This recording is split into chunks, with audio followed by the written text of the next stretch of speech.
میں عبدالشکور ہوں، ایک عام سا آدمی جس نے اپنی زندگی کے بہترین سال محنت کرتے ہوئے گزارے۔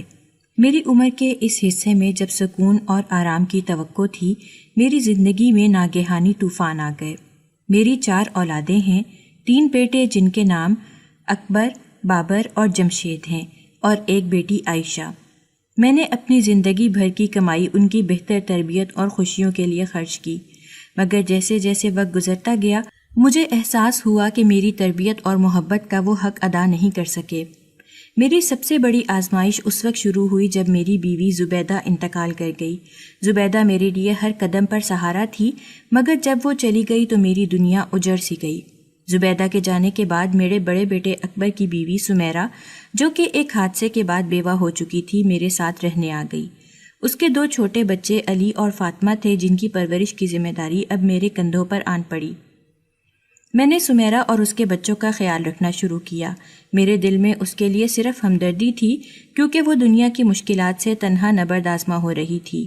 میں اسے اور اس کے بچوں کو وہ تمام محبت اور سہارا دینا چاہتا تھا جو وہ کھو چکے تھے۔ لیکن میری دوسری بہوؤں بشریٰ اور زہرا کو یہ بات بہت ناگوار گزری۔ وہ سمجھتی تھیں کہ میں اپنی ریٹائرمنٹ کے پیسے سمیرہ اور اس کے بچوں پر خرچ کر دوں گا، اور ان کے شوہر بابر اور جمشید کو کچھ نہیں ملے گا۔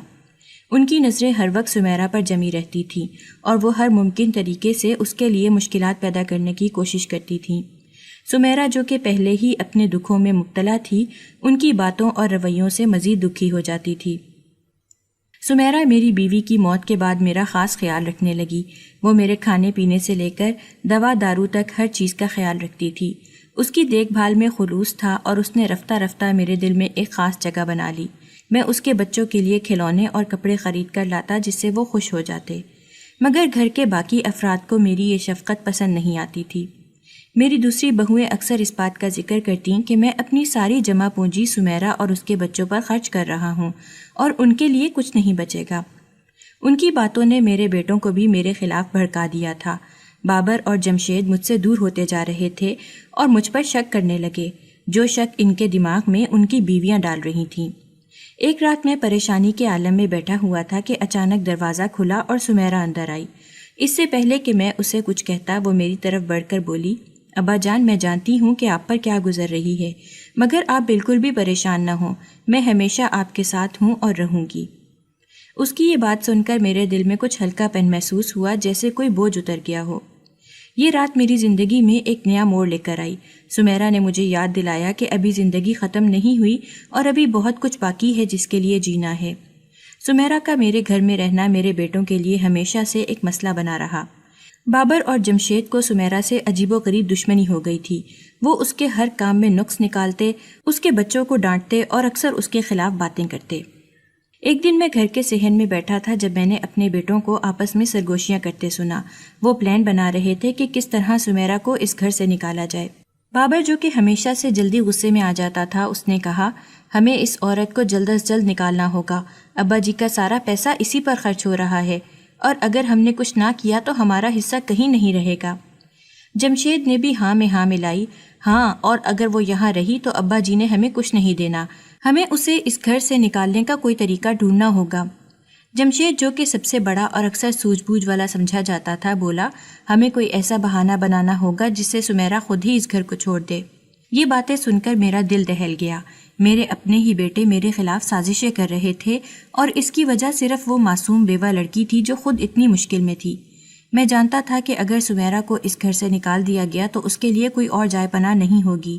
اس کے ماں باپ دنیا میں نہیں تھے، اور وہ میرے مرحوم بیٹے کی یادگار تھی۔ میں نے فیصلہ کیا کہ سمیرہ کے لیے ہر ممکن قدم اٹھاؤں گا۔ میں نے اپنے بیٹوں کو اپنے کمرے میں بلایا اور ان سے کھل کر بات کی۔ تم لوگ کیا سمجھتے ہو؟ میں نے ان سے پوچھا۔ یہ جو کچھ تم سوچ رہے ہو اس سے تمہیں کیا ملے گا؟ بابر نے غصے سے جواب دیا، ابا جی، آپ کو ہماری کوئی پرواہ نہیں۔ آپ کا سارا دھیان سمیرہ اور اس کے بچوں پر ہے۔ ہمیں بھی اپنی زندگی گزارنی ہے، اور اگر ساری رقم سمیرہ پر خرچ ہو گئی تو ہمارے پاس کیا بچے گا؟ میں نے بابر کی آنکھوں میں دیکھا اور کہا، تم لوگوں کو یہ بات سمجھنی چاہیے کہ سمیرہ کا اس دنیا میں کوئی نہیں ہے۔ اگر میں اس کا خیال نہیں رکھوں گا تو وہ کہاں جائے گی؟ تم لوگ اس کے اور اس کے بچوں کے ساتھ جو سلوک کر رہے ہو وہ بالکل غلط ہے۔ جمشید، جو کہ سب سے بڑا اور ذمہ دار سمجھا جاتا تھا، اس نے مداخلت کرتے ہوئے کہا، ابا جی، ہمیں اس بات کا احساس ہے کہ سمیرا کی حالت اچھی نہیں ہے، مگر آپ کو ہمیں بھی نظر انداز نہیں کرنا چاہیے۔ ہم آپ کے بیٹے ہیں اور ہمارا بھی حق ہے۔ میں نے جمشید کی بات سن کر گہری سانس لی اور کہا، تم لوگ میرے بیٹے ہو اور میں تم سب کو برابر کا پیار دیتا ہوں، مگر سمیرا کو میں اس گھر سے جانے نہیں دوں گا۔ اس کے لیے یہ گھر ہی اس کی آخری پناہ گاہ ہے۔ اگر تم لوگوں کو میرے فیصلے سے اختلاف ہے تو تم لوگ اپنے لیے کوئی اور راستہ چن لو، مگر سمیرا میرے ساتھ ہی رہے گی۔ میرے اس فیصلے پر گھر کا ماحول اور بھی تناؤ کا شکار ہو گیا۔ بیٹوں اور بہوؤں کے چہرے پر ناراضگی صاف نظر آتی تھی۔ ہر روز گھر میں کوئی نہ کوئی بات چلتی، کوئی نہ کوئی جھگڑا ہوتا۔ کبھی کھانے کی میز پر چھوٹی موٹی باتوں پر تلخ کلامی ہوتی، کبھی کسی بہانے سمیرا کو نیچا دکھانے کی کوشش کی جاتی۔ سمیرا بھی اس ماحول میں شدید ذہنی دباؤ کا شکار ہو رہی تھی۔ وہ اپنے بچوں کی طرف دیکھتی اور پھر میری طرف، اور اس کی آنکھوں میں ایک انجانا خوف ہوتا، مگر میں نے اس کے ساتھ اپنا وعدہ پورا کرنے کا عزم کر لیا تھا۔ ایک دن جب گھر کا ماحول حد سے زیادہ خراب ہو گیا، جمشید نے سمیرا سے تلخ لہجے میں کہا، یہاں سے چلی کیوں نہیں جاتی؟ اس گھر میں تمہاری کوئی جگہ نہیں ہے۔ اس کی بات سن کر سمیرا کا چہرہ فق ہو گیا اور اس کی آنکھوں میں آنسو بھر آئے۔ میں یہ سب برداشت نہیں کر سکا اور جمشید کو سختی سے ڈانٹا۔ یہ کیا بکواس ہے؟ تمہاری ہمت کیسے ہوئی؟ سمیرا اس گھر کا حصہ ہے اور ہمیشہ رہے گی۔ جمشید چپ ہو گیا، مگر اس کی آنکھوں میں غصہ صاف جھلک رہا تھا۔ گھر کے حالات دن بدن خراب ہوتے جا رہے تھے، مگر میں نے فیصلہ کر لیا تھا کہ چاہے کچھ بھی ہو، سمیرا اور اس کے بچوں کا ساتھ نہیں چھوڑوں گا۔ گھر کے حالات دن بدن خراب ہوتے جا رہے تھے۔ ہر دن سمیرا کے لیے ایک نئی آزمائش لے کر آتا تھا۔ میرے بیٹوں اور بہوؤں کی باتیں اور رویے سمیرا پر گہرے اثرات ڈال رہے تھے۔ وہ جس بہادری سے اب تک ان حالات کا سامنا کر رہی تھی، وہ بھی اب کمزور پڑتی جا رہی تھی۔ ایک دن جب سمیرا نے ناشتے کے دوران بہوؤں کی تلخ باتوں کا سامنا کیا، وہ خاموشی سے اٹھ کر اپنے کمرے میں چلی گئی۔ اس کی طبیعت پہلے ہی سے ناساز تھی اور ان مسلسل تانوں نے اس کی صحت کو مزید بگاڑ دیا۔ شام تک اس کی حالت بگڑ گئی۔ وہ شدید بخار اور کمزوری کا شکار ہو گئی۔ میں نے فوراً اسے ہسپتال لے جانے کا فیصلہ کیا۔ ہسپتال میں ڈاکٹر نے بتایا کہ سمیرا کی حالت بہت نازک ہے اور اسے مکمل آرام کی ضرورت ہے۔ ڈاکٹر کی بات سن کر میرا دل دہل گیا۔ میں نے فوراً اس کی دیکھ بھال کا انتظام کیا۔ میں دن رات اس کے ساتھ ہسپتال میں رہا، اس کی دوا دارو اور کھانے پینے کا خاص خیال رکھا۔ میری دعائیں رنگ لائیں اور چند دنوں بعد سمیرا کی حالت بہتر ہونے لگی۔ جب میں سمیرا کو گھر واپس لایا تو وہ بہت کمزور تھی۔ اس کی حالت ایسی تھی کہ وہ بستر سے اٹھ بھی نہیں سکتی تھی۔ میں نے اس کے کمرے میں ایک چھوٹا سا بستر لگایا اور اس کے سرہانے بیٹھ کر اس کی دیکھ بھال کرنے لگا۔ میں نے اسے خود کھانا کھلایا، دوا دی اور رات بھر اس کی تیمارداری کی۔ سمیرا جو اپنے دکھوں کے ساتھ ساتھ اس بیماری میں بھی مبتلا ہو گئی تھی، دھیرے دھیرے صحت یاب ہونے لگی۔ میری خدمت اور دیکھ بھال نے اسے وہ سہارا دیا جو اسے اس مشکل وقت میں درکار تھا۔ کچھ ہی دنوں میں اس کے چہرے پر وہی پرانی رونق واپس آنے لگی۔ لیکن یہ سب کچھ گھر کے باقی افراد کو کیسے گوارا ہو سکتا تھا؟ بشرا جو کہ بابر کی بیوی تھی، ہر لمحہ موقع کی تلاش میں رہتی تھی۔ اس نے اپنے فون میں میرے اور سمیرا کے ان لمحات کو کیپچر کرنا شروع کر دیا جب میں اس کی دیکھ بھال کر رہا تھا۔ وہ چھپ کر ویڈیوز اور تصویریں بناتی اور بعد میں انہیں اپنے شوہر کے ساتھ شیئر کرتی۔ ایک دن میں کمرے میں سمیرا کو دوا دے رہا تھا کہ بشرا نے چپکے سے دروازے کی درز سے اس منظر کو اپنے فون میں قید کر لیا۔ میرے دونوں بہوئیں آپس میں بہنیں تھیں، اس لیے وہ ہر ممکن کوشش کر رہی تھیں کہ وہ سمیرا کو اس گھر سے نکال دیں اور اس گھر کی مالکن بن جائیں۔ اس لیے وہ جھوٹے ثبوت اکٹھے کرتی تھی جس کی بنا پر سمیرا کو گھر سے نکالنے میں کامیاب ہو جائیں۔ ایک دن جب میں کمرے میں بیٹھا اخبار پڑھ رہا تھا، بابر اور جمشید میرے سامنے آ گئے اور مجھے کہنے لگے کہ ابا، اب ہم مزید آپ کی یہ حرکتیں برداشت نہیں کر سکتے۔ اب ہماری برداشت سے کام آگے نکلتا جا رہا ہے۔ آپ کو تو اپنی عزت کی کوئی پرواہ نہیں ہے، پر آپ کو ہماری عزت کا بھی کوئی خیال نہیں رہا، اس لیے اب آپ ایسی حرکتیں کرتے پھر رہے ہیں۔ اگر آپ کی یہی حرکتیں محلے والوں یا باقی لوگوں کے سامنے آ گئیں تو ہم کسی کو منہ دکھانے کے قابل نہیں رہیں گے۔ اس لیے اچھا ہوگا کہ آپ باز آ جائیں اور سمیرا کو اس گھر سے بیاہ کر رخصت کر دیں۔ وہ جوان ہے، اس سے کوئی بھی شادی کرنے کے لیے تیار ہو سکتا ہے۔ رہی بات بچوں کی، تو بچوں کی ذمہ داری آپ بے شک اٹھا لیں، وہ آپ کے بیٹے کی اولاد ہیں، ہمیں اس بات سے کوئی اعتراض نہیں ہے، پر ہم سمیرا کو اب اس گھر میں برداشت نہیں کر سکتے۔ میں نے ان لوگوں سے کہا، آپ لوگ کہنا کیا چاہتے ہو؟ جو بھی بات ہے صاف صاف مجھے بتاؤ۔ مجھے سمجھ نہیں آ رہا تھا کہ وہ لوگ کیا کہنا چاہتے ہیں۔ اس کے بعد جمشید نے اپنا موبائل نکالا اور مجھے وہ تصاویر دکھائیں جو چوری چھپے لی گئی تھیں جب میں سمیرا کو دوائی پلا رہا تھا اور اس کے سر کو دبا رہا تھا، کیونکہ اس کو اس وقت میری کافی زیادہ ضرورت تھی۔ چاہیے تو اس کی دیورانیوں کو تھا کہ اس کا خیال رکھیں، بجائے اس کے ان لوگوں نے ہماری تصویریں کھینچی اور تماشا بنا دیا۔ ان کی بات سن کر میرے ہوش اڑ گئے۔ میرے اپنے ہی بیٹے جنہیں میں نے اپنی محنت اور کمائی سے پال پوس کر بڑا کیا تھا، اب میرے خلاف کھڑے تھے۔ میں نے ایک لمحے کے لیے خاموشی اختیار کی، مگر پھر میری آنکھوں میں غصے کی چنگاریاں چمکنے لگیں۔ تم لوگوں کو شرم نہیں آتی؟ میں نے غصے سے کہا۔ یہ تمہارے باپ کی محبت کا صلہ ہے، میں نے تمہیں کیا نہیں دیا، اور اب تم مجھ پر یہ الزام لگا رہے ہو کہ میرے اور سمیرا کے درمیان کچھ غلط ہے۔ بابر نے طنزیہ انداز میں کہا، ابا جی ہم بس وہی دکھا رہے ہیں جو سچ ہے۔ میرے دل میں غم اور غصہ دونوں ایک ساتھ اٹھ رہے تھے۔ میں نے فیصلہ کیا کہ میں ان کے سامنے ہار نہیں مانوں گا۔ تم لوگ یہ ویڈیوز جہاں چاہو دکھاؤ، میں اپنی عزت اور سچائی کے لیے کھڑا رہوں گا۔ سمیرا اس گھر کا حصہ ہے اور میں اس کا ساتھ کبھی نہیں چھوڑوں گا۔ میرے اس سخت جواب پر بابر اور جمشید کے چہرے پر ناراضگی اور مایوسی نظر آئی۔ وہ سمجھ گئے کہ میں ان کے دباؤ میں نہیں آنے والا، مگر میں جانتا تھا کہ یہ مسئلہ یہاں ختم نہیں ہوگا اور مجھے مزید مشکلات کا سامنا کرنا پڑے گا۔ سمیرا جو اب بہتر ہو رہی تھی کو اس بات کا اندازہ نہیں تھا کہ میرے بیٹوں نے کیا منصوبے بنا رکھے ہیں۔ گھر کا ماحول اب بھی تناؤ کا شکار تھا، مگر میں نے ٹھان لیا تھا کہ سمیرا کو کسی بھی قیمت پر اس گھر میں ہی رہنے دوں گا۔ گھر کا ماحول ہمیشہ تناؤ اور کشیدگی سے بھرا رہتا تھا، لیکن سمیرا کے ساتھ جو ہو رہا تھا وہ سب سے زیادہ تکلیف دہ تھا۔ اس کا شوہر اکبر جو اس کا واحد سہارا تھا، ایک حادثے میں چل بسا تھا۔ اس حادثے نے سمیرا کی زندگی کو الٹ پلٹ کر رکھ دیا تھا۔ اب وہ اکیلی بے سہارا اپنے بچوں کے ساتھ ایک ایسے گھر میں تھی جہاں اس کی قدر کرنے والا کوئی نہیں تھا۔ حادثے کے بعد سے سمیرا کی دیورانیاں اس کے ساتھ اور بھی زیادہ سرد مہر ہو گئی تھیں۔ وہ اسے ہمیشہ یہ احساس دلاتی رہتی کہ وہ یہاں بوجھ ہے اور اگر وہ یہاں سے چلی جائے تو سب کے لیے بہتر ہوگا، مگر سمیرا کو یہ بات سمجھ نہیں آتی تھی کہ آخر اس کے ساتھ یہ سب کیوں ہو رہا ہے۔ ایک دن جب میں گھر واپس آیا تو سمیرا کے کمرے سے رونے کی آوازیں آ رہی تھیں۔ میں اندر گیا تو دیکھا کہ سمیرا کے ہاتھ میں اپنے شوہر کی ایک تصویر تھی اور وہ آنسوؤں سے بھیگی ہوئی تھی۔ میں نے اس سے پوچھا، کیا ہوا بیٹی، کیوں رو رہی ہو؟ سمیرا نے سر اٹھا کر مجھے دیکھا اور کہا، ابا جی مجھے ایسا لگتا ہے کہ یہ حادثہ کوئی حادثہ نہیں تھا، اکبر کی موت، یہ سب کچھ بہت عجیب ہے۔ اس کی بات سن کر میرا دل دہل گیا۔ یہ تم کیا کہہ رہی ہو؟ میں نے پوچھا۔ مجھے نہیں معلوم، لیکن میرے دل میں ایک عجیب سا وسوسہ ہے کہ اس حادثے کے پیچھے کوئی اور سازش تھی۔ اکبر مجھے ہمیشہ کہتا تھا کہ وہ مجھ سے بہت پیار کرتا ہے، لیکن اس کے آخری دنوں میں وہ بہت پریشان تھا، جیسے کہ وہ کسی خوف کا شکار ہو۔ میں نے سمیرا کو تسلی دی اور کہا، بیٹی یہ سب تمہارا وہم ہے، اکبر کی موت ایک حادثہ تھا اور اس میں کسی کی سازش نہیں ہو سکتی۔ مگر میرے دل میں بھی شک کے سائے بڑھنے لگے تھے۔ وقت گزرتا گیا مگر سمیرا کی دیورانیوں کا سلوک اس کے ساتھ اور بھی زیادہ برا ہوتا گیا۔ وہ لوگ اسے ہر روز تانے دیتیں اور اسے گھر سے نکالنے کی باتیں کرتیں، لیکن ان سب کے پیچھے ایک اور خوفناک منصوبہ چھپا ہوا تھا جس کا علم ابھی کسی کو نہیں تھا۔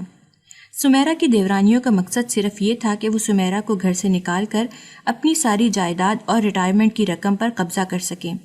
وہ جانتی تھیں کہ اگر سمیرا یہاں رہی تو ان کے منصوبے میں رکاوٹ بنے گی، اس لیے انہوں نے اپنے شوہر کے ساتھ مل کر ایک سازش تیار کی۔ سمیرا کے شوہر کا حادثہ ایک معمولی حادثہ نہیں تھا، وہ حادثہ سوچ سمجھ کر کیا گیا تھا تاکہ سمیرا کے لیے زندگی مزید مشکل ہو جائے اور وہ مجبور ہو کر اس گھر کو چھوڑ کر چلی جائے۔ لیکن سمیرا کی بے گناہی اور سادگی نے اسے ابھی تک یہ بات سمجھنے نہیں دی تھی کہ اس کے شوہر کی موت کے پیچھے کون لوگ تھے۔ ایک رات جب سب سو رہے تھے، بشرا اور جمشید آپس میں سرگوشی کر رہے تھے۔ بشرا نے جمشید سے کہا، ہماری پہلی سازش کامیاب ہو چکی ہے، مگر اب ہمیں احتیاط سے کام لینا ہوگا۔ اگر سمیرا کو ذرا سا بھی شک ہوا تو وہ ہمارے خلاف ہو سکتی ہے۔ ہمیں اسے کسی بھی طرح سے گھر سے نکالنا ہے اور اس کے بعد ابا جی کی ساری جائیداد اور ریٹائرمنٹ کی رقم ہماری ہوگی۔ جمشید نے سر ہلایا اور کہا، ہاں، لیکن ہمیں یہ سب بہت احتیاط سے کرنا ہوگا، ابھی ہمیں کوئی جلدی نہیں کرنی چاہیے۔ میں ان سب باتوں کو برداشت اور نظر انداز کر رہا تھا، مگر سمیرا کے لیے یہ سب برداشت سے باہر ہو چکا تھا۔ ایک دن جب میں گھر آیا تو سمیرا میرے سامنے آئی اور اس کی آنکھوں میں عجیب سی تھکن تھی۔ اس نے کہا، ابا جی میں اب اس گھر میں مزید نہیں رہ سکتی، مجھے روز تانے ملتے ہیں، روز میرے دل کو دکھ پہنچایا جاتا ہے۔ میں نے فیصلہ کیا ہے کہ میں نوکری کروں گی اور اپنے بچوں کا پیٹ پالوں گی، برائے کرم آپ ہمیں اس گھر سے جانے دیں۔ اس کی بات سن کر میرا دل جیسے پھٹ گیا ہو۔ میرے لیے یہ سننا بہت مشکل تھا کہ میری بہو جو میرے اپنے بچوں جیسی تھی اس گھر کو چھوڑنے کی بات کر رہی تھی۔ میں نے کہا، بیٹی تمہیں کہیں جانے کی ضرورت نہیں ہے، یہ گھر تمہارا ہے اور تم ہمیشہ یہاں رہو گی۔ اگر تم نوکری کرنا چاہتی ہو تو میں تمہاری مدد کروں گا، مگر یہ گھر چھوڑنے کی بات نہ کرو۔ سمیرا نے میری بات سنی مگر اس کے چہرے پر عزم تھا۔ ابا جی، میں آپ کی بہت عزت کرتی ہوں مگر میں یہاں نہیں رہ سکتی۔ میرے بچے اس ماحول میں خوش نہیں ہیں اور میں انہیں اس تکلیف سے نہیں گزار سکتی۔ میں نوکری کروں گی اور اپنے بچوں کا خیال رکھوں گی، لیکن ہمیں اس گھر سے جانے دیں۔ میری آنکھوں میں آنسو آ گئے تھے، مگر میں جانتا تھا کہ سمیرا کے لیے یہ فیصلہ کتنا مشکل ہوگا۔ میں نے اسے کہا، بیٹی اگر تم یہی چاہتی ہو تو میں تمہیں نہیں روکوں گا، مگر یہ یاد رکھنا کہ یہ گھر ہمیشہ تمہارا رہے گا، تم جب چاہو واپس آ سکتی ہو۔ سمیرا نے میرا شکریہ ادا کیا اور وہ رات بھر اپنی سوچوں میں غرق رہی۔ اگلے دن اس نے نوکری کی تلاش شروع کر دی۔ جب سمیرا نے نوکری شروع کی تو میں نے محسوس کیا کہ وہ باہر کی دنیا میں ایک نئے انداز سے جینے کی کوشش کر رہی تھی۔ اس نے اپنے بچوں کے لیے خود کو مضبوط بنایا اور انہیں ایک بہتر زندگی دینے کی جستجو میں لگ گئی۔ ایک دن جب میں بازار جا رہا تھا تو میں نے سمیرا کو ایک دفتر کے باہر دیکھا۔ وہ بہت مصروف نظر آ رہی تھی مگر اس کے چہرے پر ایک عجیب سی مسکراہٹ تھی۔ میں نے اس کا حوصلہ بڑھانے کے لیے اسے سلام کیا اور وہ بھی مجھے دیکھ کر مسکرا دی۔ میں نے اس لمحے میں سوچا کہ شاید باہر کی دنیا اس کے لیے بہتر ہوگی، شاید وہ یہاں اپنے آپ کو ایک نئی زندگی دے سکے گی۔ مگر یہ سب کچھ اتنا آسان نہیں تھا۔ سمیرا کی دیورانیاں ابھی بھی اس کے خلاف سازشیں کر رہی تھیں اور میں جانتا تھا کہ وہ اسے کبھی خوش نہیں دیکھنا چاہتی۔ مجھے اپنی اولاد پر بہت غصہ آ رہا تھا کہ وہ اپنے ہی بھائی کی بیوہ کے ساتھ اتنا برا سلوک کر رہی تھی۔ گھر میں ہر دن ایک نئی سازش کا دن ہوتا تھا۔ میں نے اپنے بیٹوں کو بار بار سمجھایا مگر ان پر کوئی اثر نہیں ہوتا تھا۔ وہ چاہتے تھے کہ سمیرا اس گھر سے چلی جائے تاکہ وہ میرے ریٹائرمنٹ کے پیسے اور جائیداد پر قابض ہو سکیں، مگر میں نے فیصلہ کر لیا تھا کہ میں سمیرا کو یہاں سے جانے نہیں دوں گا۔ یہ لڑائی میں نے اپنے دل میں شروع کی تھی اور میں اسے جیتنا چاہتا تھا۔ باہر کی دنیا میں بھی مجھے مشکلات کا سامنا تھا۔ لوگ باتیں بناتے، کچھ لوگ میرے بچوں کے بارے میں باتیں کرتے اور کچھ سمیرا کے بارے میں۔ میں ہر روز ان باتوں سے گزرتا مگر میں نے ہمت نہیں ہاری۔ میں جانتا تھا کہ سچائی ہمیشہ جیتتی ہے اور مجھے اپنے اصولوں پر قائم رہنا ہے۔ میری زندگی کے ساتھ ساتھ سمیرا کی زندگی بھی ایک ایسی داستان بن چکی تھی جو روز بروز پیچیدہ ہوتی جا رہی تھی۔ جب سمیرا نے نوکری شروع کی تو اسے محسوس ہوا کہ گھر سے باہر کی دنیا میں بھی مشکلات کم نہیں تھیں، مگر ایک دن ایسا ہوا کہ سمیرا کو باہر کے ماحول سے ایک ایسی حقیقت کا علم ہوا جس نے اس کی زندگی کو ہلا کر رکھ دیا۔ سمیرا دفتر میں کام کرتے ہوئے اپنے چند ساتھیوں کے ساتھ کھانا کھا رہی تھی کہ ایک بات اس کے کانوں میں پڑی۔ ایک خاتون جو اس کے ساتھ کام کرتی تھی اس نے اس سے اس کے شوہر کے حادثے کے بارے میں پوچھا۔ سمیرا نے غمگین لہجے میں کہا، میرے شوہر کا انتقال ایک حادثے میں ہوا تھا، وہ بہت اچانک تھا اور میں آج تک اس حقیقت کو قبول نہیں کر سکی۔ خاتون نے ایک لمحے کے لیے خاموشی اختیار کی، پھر آہستہ سے بولی، سمیرا میں نے کچھ لوگوں سے سنا تھا کہ وہ حادثہ قدرتی نہیں تھا، شاید تمہارے شوہر کی موت کے پیچھے کوئی سازش تھی۔ یہ بات سن کر سمیرا کا دل دھک سے رہ گیا۔ اس نے حیرت سے پوچھا، تم کیا کہہ رہی ہو؟ خاتون نے بات جاری رکھی، میں نے خود تو کچھ نہیں دیکھا مگر کچھ لوگوں نے کہا کہ تمہارے شوہر کے ساتھ جو ہوا وہ ایک سازش تھی، شاید تمہیں اس بارے میں سوچنا چاہیے۔ سمیرا کی زندگی کی ڈور جیسے پل بھر میں ہی کھنچ گئی تھی۔ وہ سچ جاننا چاہتی تھی مگر اس کے لیے کیا کرنا تھا یہ وہ نہیں جانتی تھی۔ اسے یہ احساس ہوا کہ شاید اس کے شوہر کی موت کے پیچھے کوئی ایسا راز چھپا ہے جو اسے اب تک نہیں معلوم تھا۔ یہ بات اس کے دل میں ایک خنجر کی طرح گھس گئی۔ اس نے خود کو مضبوط کرتے ہوئے فیصلہ کیا کہ وہ اس حقیقت کو سامنے لائے گی چاہے اس کے لیے اسے کتنی ہی مشکلات کا سامنا کیوں نہ کرنا پڑے۔ سمیرا نے مجھ سے یہ بات نہیں چھپائی۔ ایک دن جب وہ میرے ساتھ بیٹھی تھی اس نے آہستہ سے کہا، ابا جی مجھے شک ہے کہ میرے شوہر کی موت کوئی حادثہ نہیں تھی، مجھے لگتا ہے کہ یہ ایک سازش تھی۔ میں نے سمیرا کی بات سنی مگر میں جانتا تھا کہ یہ بات کتنی تکلیف دہ ہو سکتی ہے۔ میں نے سمیرا سے کہا، بیٹی اگر تمہیں یہ لگتا ہے تو ہمیں سچ جاننے کے لیے ہر ممکن کوشش کرنی چاہیے، مگر یاد رکھنا اس راستے پر چلنا بہت مشکل ہو سکتا ہے۔ سمیرا نے میری بات سن کر ہمت پکڑی اور کہا، میں تیار ہوں ابا جی، میں اپنے شوہر کے ساتھ انصاف چاہتی ہوں اور میں اس کے لیے کچھ بھی کروں گی۔ اس کے بعد سمیرا نے آہستہ آہستہ سچائی کی کھوج شروع کی۔ وہ ان لوگوں سے ملنے لگی جنہوں نے حادثے کے بارے میں کچھ سنا تھا یا دیکھا تھا۔ وہ اپنے کام کے دوران بھی ان باتوں کو سوچتی رہی اور راتوں کو جاگ کر بھی اس پر غور کرتی رہی۔ آخر کار سمیرا کو کچھ ایسے شواہد ملے جنہوں نے اس کے دل میں یقین پیدا کر دیا کہ اس کے شوہر کی موت ایک سازش کا نتیجہ تھی۔ اس نے یہ بات مجھے بتائی اور دونوں نے مل کر اس سازش کو بے نقاب کرنے کا عزم کر لیا، کیونکہ یہ بات ہمارے لیے بہت ہی بڑی خوشی کی تھی کہ ہم کامیاب ہوتے جا رہے ہیں۔ اس لیے میں نے اپنے بیٹوں اور بہوؤں سے کچھ بھی چھپانا مناسب نہ سمجھا۔ میں نے یہی سوچا تھا کہ میرے اور سمیرا کی طرح باقی سب گھر والوں کو بھی خوشی ہی ہوگی، پر میری سوچیں غلط نکلیں جب میں نے سب گھر والوں کو بتا دیا کہ اب اکبر کے قاتل جلد از جلد ہمارے سامنے ہوں گے تو میری دونوں بہوؤں کے چہرے سے تو رنگ ہی اڑ گئے۔ ان کے چہرے جیسے زرد پڑنے لگے اور دونوں اپنے ہاتھوں کی ہتھیلیوں کو آپس میں رگڑنے لگیں اور ایک دوسرے کی طرف دیکھنے لگیں، اور میرے دونوں بیٹے مجھ سے کہنے لگے کہ ابا اب اس معاملے کو گھسیٹنے کا کوئی فائدہ نہیں ہے، آپ کیوں اس جھنجٹ میں پڑ رہے ہیں؟ جس کی جتنی عمر لکھی ہوتی ہے وہ اتنی ہی جیتا ہے، اکبر کی زندگی بھی شاید اتنی ہی لکھی تھی، آپ ان معاملات سے دور رہیں، اور ویسے بھی اس حادثے کو گزرے اب کافی سال ہو چکے ہیں، اب آپ کے ہاتھ جتنے بھی ثبوت لگے اب آپ کچھ بھی نہیں کر سکتے، اس لیے ہم نہیں چاہتے کہ آپ اس عمر میں زیادہ بھاگ دوڑ کر کے اس معاملے کو بڑھائیں۔ اللہ ہمارے بھائی کو جنت نصیب کرے، آپ اس قصے کو یہیں ختم کر دیں۔ جمشید نے جب یہ بات کہی تو میں نے سمیرا کی طرف دیکھا تو اس کے چہرے پر ایک مایوسی چھا گئی تھی جو مجھے بالکل اچھی نہیں لگ رہی تھی۔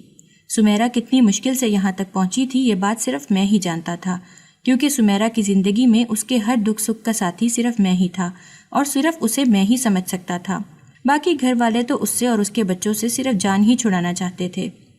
سمیرا اور میں ثبوت حاصل کرنے کی مزید کھوج میں جاری ہی تھے کہ کچھ دن گزرتے ہی جب میں اور سمیرا کمرے میں اسی معاملے پر باتیں کر رہے تھے تو کمرے کے دروازے پر دستک ہوئی۔ میں نے جا کر دروازہ کھولا تو میری دونوں بہویں اور دونوں بیٹے دروازے کے باہر کھڑے ہوئے تھے۔ میرے بیٹوں نے مجھ سے سوال کیا کہ ابا آپ نے دروازہ کیوں بند کیا ہوا تھا؟ اس کے اس سوال نے مجھے حیران کر دیا کہ میرا بیٹا ایک بار پھر مجھ پر شک کر رہا تھا۔ میں نے اپنے بیٹے کو جواب دیا کہ تم لوگوں کو کوئی حق نہیں پہنچتا کہ تم لوگ مجھ سے یہ سوال کرو۔ میرے بیٹوں نے مجھے کہا کہ ابا اب ہم اپنے گھر میں آپ کی یہ حرکتیں برداشت نہیں کر سکتے۔ مجھے ان دونوں پر بہت زیادہ غصہ آ رہا تھا، پر میں اپنی صفائی میں کچھ بھی پیش نہیں کر پا رہا تھا۔ میرے دونوں بیٹے مجھے کہہ رہے تھے کہ اگر آپ دونوں کو آپس میں صرف بات ہی کرنی تھی تو آپ لوگوں نے کمرے کا دروازہ کیوں بند کر رکھا تھا؟ ان لوگوں کے اس طرح کے سوالات سمیرا کی ہمت توڑ رہے تھے۔ میں نے اپنے بیٹوں کو اب ہرگز نہیں بتانا تھا کہ میں اکبر کی موت کا ثبوت اکٹھا کر رہا ہوں، کیونکہ جب بھی میں نے ان لوگوں کو بتایا تھا تب ان لوگوں نے مجھے اس بات سے روکا تھا، اور ان کے روکتے ہی سمیرا مایوس ہو جاتی تھی، جو میں بالکل نہیں چاہتا تھا۔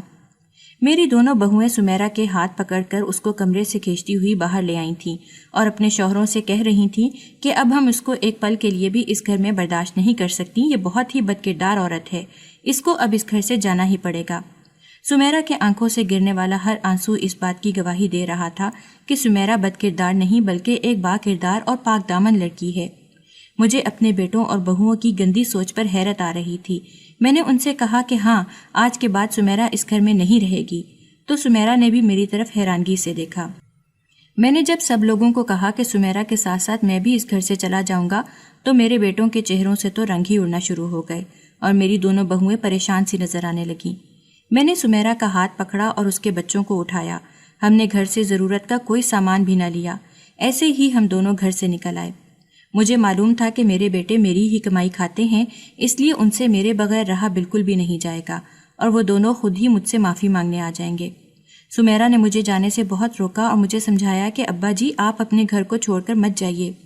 سمیرا نے کہا مجھے بہت افسوس ہو رہا ہے کہ میری وجہ سے آپ پر بہت ہی الزامات لگے ہیں، آپ کی زندگی کو میں نے بہت ہی مشکل میں ڈال دیا ہے، اس لیے آپ مجھے جانے دیں اور خود گھر چلے جائیں۔ پر میں اپنے فرض سے کوتاہی کیسے کر سکتا تھا؟ سمیرا اب میرا فرض بن چکی تھی کیونکہ میرا بیٹا اس دنیا میں نہیں تھا، اس لیے اس کی اور اس کے بچوں کی ذمہ داری اب میری ہی تھی۔ میں اپنی ہر ذمہ داری ساری زندگی نبھاتا آیا تھا اور اس ذمہ داری سے اب میں کیسے ہٹ سکتا تھا جبکہ سمیرا کا اب اس دنیا میں واحد سہارا میں ہی تھا۔ میں نے ایک کرائے کا مکان لیا جہاں پر میں سمیرا کے ساتھ اور اس کے بچوں کے ساتھ رہنے لگا۔ کچھ ہی دن گزر جانے کے بعد بابر اور جمشید دونوں مجھ سے معافی مانگنے آئے تھے۔ وہ دونوں کس لیے مجھ سے معافی مانگنے آئے تھے یہ بات میں اچھی طرح سمجھتا تھا۔ ان کو مجھ سے بالکل محبت نہیں تھی، میں ان کا باپ تھا، ان دونوں نے مجھ پر کس طرح کے گندے الزامات لگائے تھے، یہ بات میں کبھی بھی نہیں بھول سکتا تھا۔ ان دونوں نے اپنی بیویوں کے کہنے پر مجھے کس قدر ذلیل کیا تھا، یہ بات کبھی بھلائی بھی نہیں جا سکتی تھی۔ میں جانتا تھا اب ان لوگوں کے پاس کھانے پینے کو کچھ بھی نہیں بچا تھا، اسی لیے وہ میرے پاس واپس آئے تھے، کیونکہ مجھ سے زیادہ ان کو میرے پیسے سے پیار تھا، جو وہ کبھی بھی کھونا نہیں چاہتے تھے، جس کی وجہ سے ان لوگوں نے سمیرا کو اس گھر سے نکالنا چاہا تھا، تو وہ کیسے اب اس پیسے کو ہاتھوں سے جانے دے سکتے تھے؟ اس لیے انہوں نے ایک ہفتہ بھی نہ لگایا اور مجھ سے معافی مانگنے آ گئے تھے، پر میں نے بھی سوچ لیا تھا کہ اب کی بار میں ان کے ساتھ ہرگز نہیں جاؤں گا۔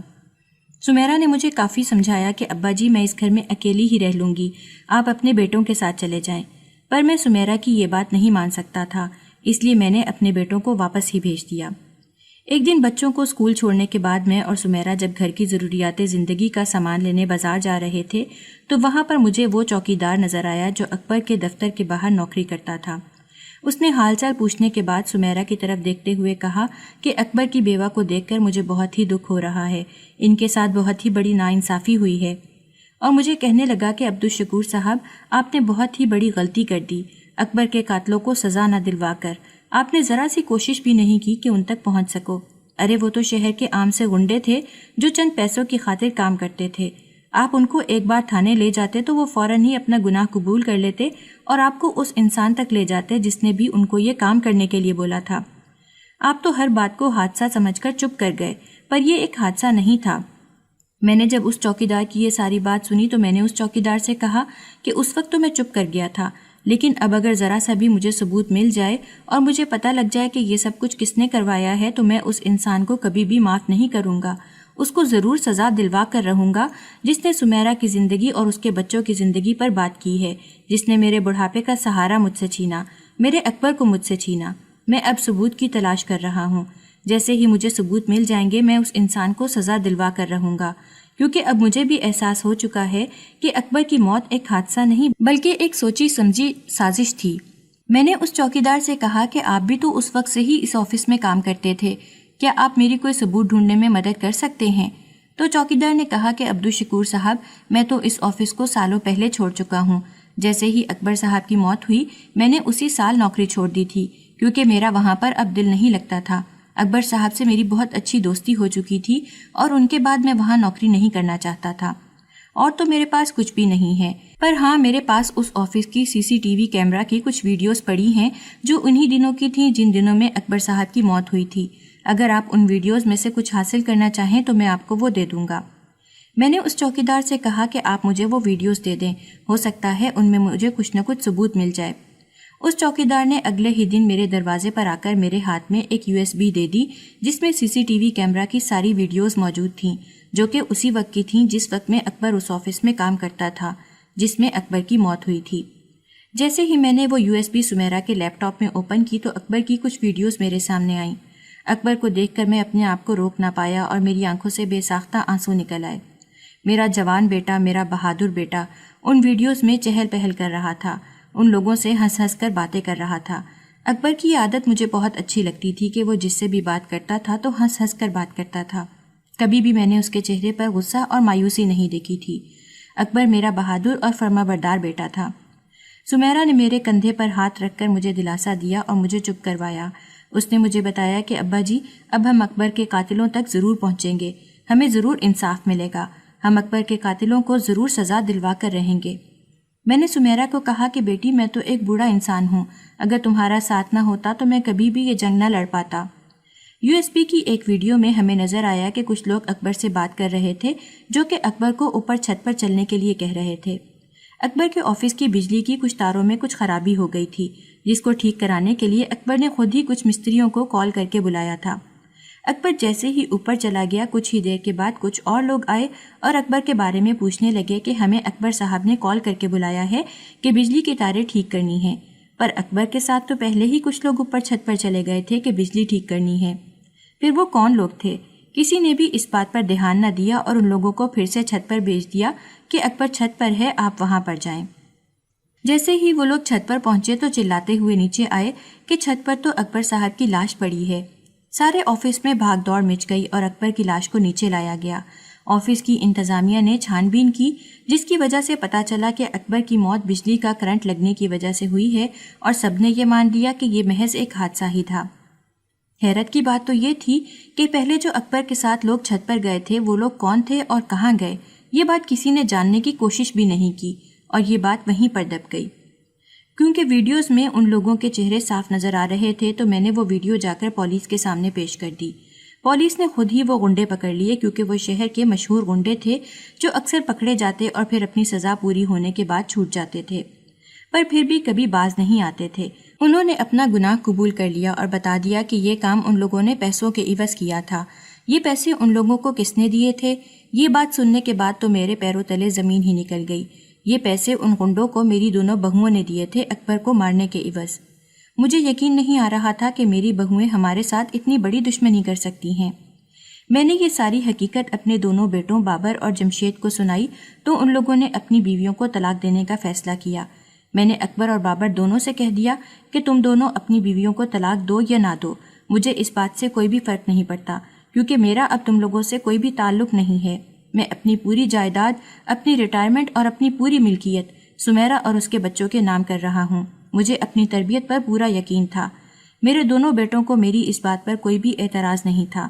ان لوگوں نے مجھے کہا کہ ابا جی ہمیں دولت اور جائیداد سے کوئی غرض نہیں ہے، بس آپ ہمیں چھوڑ کر نہ جائیں اور آپ ہمارے ساتھ ہمیشہ کے لیے رہیں، ہمیں اپنی شفقت سے محروم نہ کریں، بس ہمیں معاف کر دیں۔ بابر اور جمشید نے مجھ سے اور سمیرہ سے معافی مانگی اور کہا کہ ہمیں ہمیشہ ہماری بیویاں آپ لوگوں کے خلاف بھڑکاتی رہتی تھیں اور دولت کی لالچ ہمارے دل میں بھرتی رہتی تھی۔ ہمیں باپ کا نافرمان کرنے میں ہماری بیویوں کا سب سے بڑا ہاتھ ہے۔ آپ ہمیں معاف کر دو اور چل کر اپنے گھر میں ہمارے ساتھ رہو۔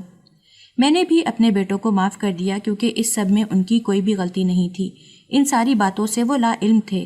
ان کو اگر ذرا سا بھی علم ہوتا کہ ان کی بیویاں کون سا کھیل کھیل رہی ہیں یا کون سا گناہ کرنے جا رہی ہیں تو اس بات میں وہ ان لوگوں کا کبھی بھی ساتھ نہ دیتے، کیونکہ مجھے اپنے بیٹوں پر پورا یقین تھا۔ وہ کچھ عرصے کے لیے اپنی بیویوں کے بہکاوے میں ضرور آ گئے تھے، کیونکہ دولت چیز ہی ایسی ہے، دولت کی لالچ بہت بری ہوتی ہے، تو وہ بھی دولت کی لالچ میں آ گئے تھے۔ پر وہ اپنے بھائی کے دشمن کبھی بھی نہیں ہو سکتے تھے، اس لیے وہ اس ساری حقیقت سے واقف نہیں تھے۔ میں نے اپنے بیٹوں کو معاف کر دیا۔ بشرا اور زہرا کو عدالت نے اکبر کے قتل کی سزا سنا دی تھی۔ میں اور سمیرہ اب بہت ہی خوش تھے کہ ہمیں اپنے مقصد میں کامیابی مل چکی تھی۔ سمیرہ کے چہرے پر اب ہر وقت ایک سکون سا نظر آتا تھا، جو اکبر کے قاتلوں کو سزا دلوانے سے ہی آیا تھا۔ سمیرہ اور اس کے بچوں کو خوش دیکھ کر ہی میں بہت زیادہ خوش تھا۔